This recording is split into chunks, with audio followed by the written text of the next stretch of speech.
Hi guys. Hi everyone. This is a bit of a different format video for our YouTube channel.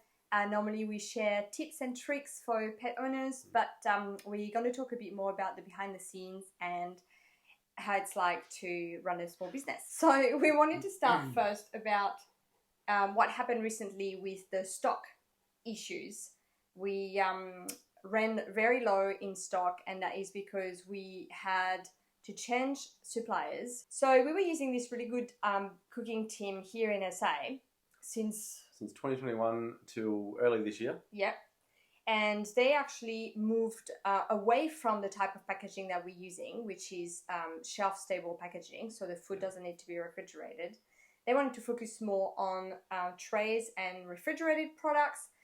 So they gave us about probably a bit more than a year's notice that this was going to happen. And so we've been looking for a new team for the last, what feels like forever. Feels like forever. But it's probably 1 year. 1 year, a bit more I would say, probably a year and a half. And it's actually really hard, believe it or not, to find in Australia first someone that does that kind of packaging without refrigeration, and also that would agree to have a pet food company. Even though all our ingredients are human grade, because we are cooking them in a human facility, it's just, it's very hard, and there's this stigma that they don't want pet food in their facility. So we really struggle to find new manufacturers. Facility. Yeah. For sure. So, hooray, we did find one. They are based in Victoria, and they are amazing as well.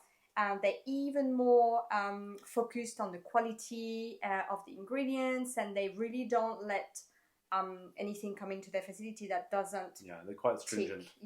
Ticks all their boxes. So that's really good news for us, because they can meet our high standards of food.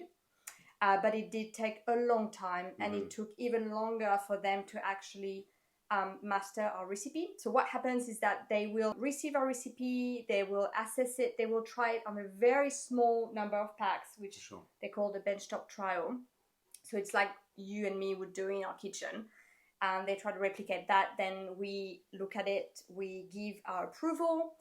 If that works, then they do a medium run in their facility to see if they will be able to do a bigger run. And then if that works well and it passes all their tests and also ours in terms of, microbiology, make sure it's sterile, that there's no bacteria, that the packs can stay non-refrigerated for at least 12 months, and this and that, then they do a big production run. So and at that point, that process took 3 or 4 tries to get to what we wanted. Not the contents and the result in terms of microbiology, but more in terms of palatability and aspect. Yeah, obviously we don't want the casseroles to be too different from what you guys have been used to so far and what our customers have been used to. So even though it's the same ingredients, it's a different facility, they have different machines, so the product is going to vary slightly. So we don't want too much of a change. And also for them, because it's new to them to do pet food, it took a long time. So what would normally take probably a month for a benchtop trial took 6 months.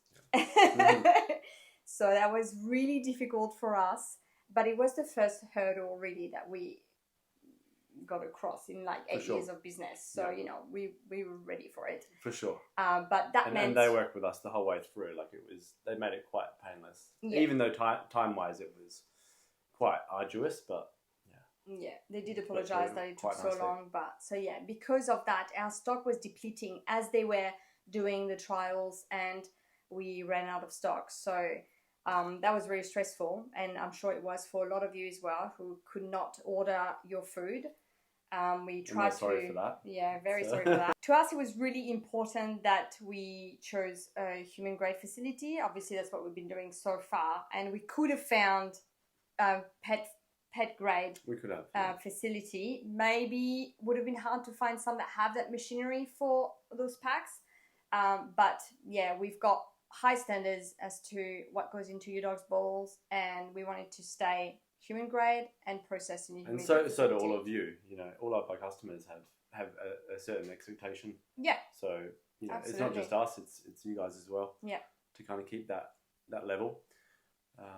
So yeah, that meant a bit longer to find a good team, but yeah, we're glad to report that we have found it, and it should be onwards and upwards from now on. So currently we have completed all the trials for the chicken flavor. They are working onto the kangaroo flavor, and everything should now move much faster than it did initially, because they're now used to cooking our food. Yeah. So kangaroo should arrive soon, and then hopefully they can also get started on the fish. Hooray. Finally.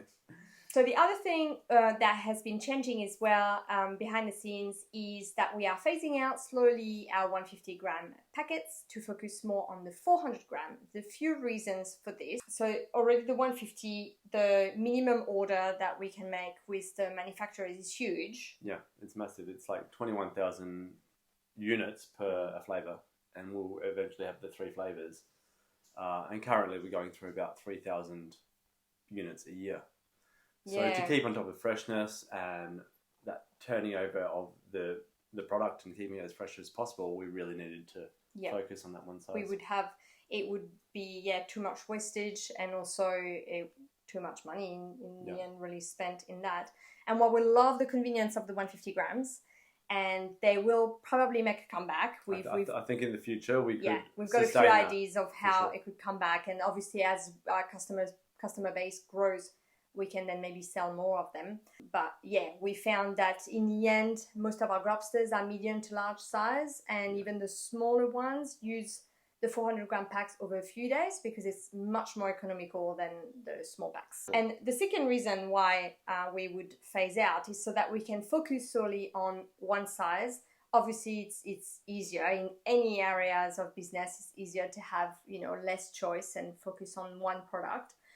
So this way we can actually make room for our third flavor to come out, and we would then have all 3 flavors in the same size pack.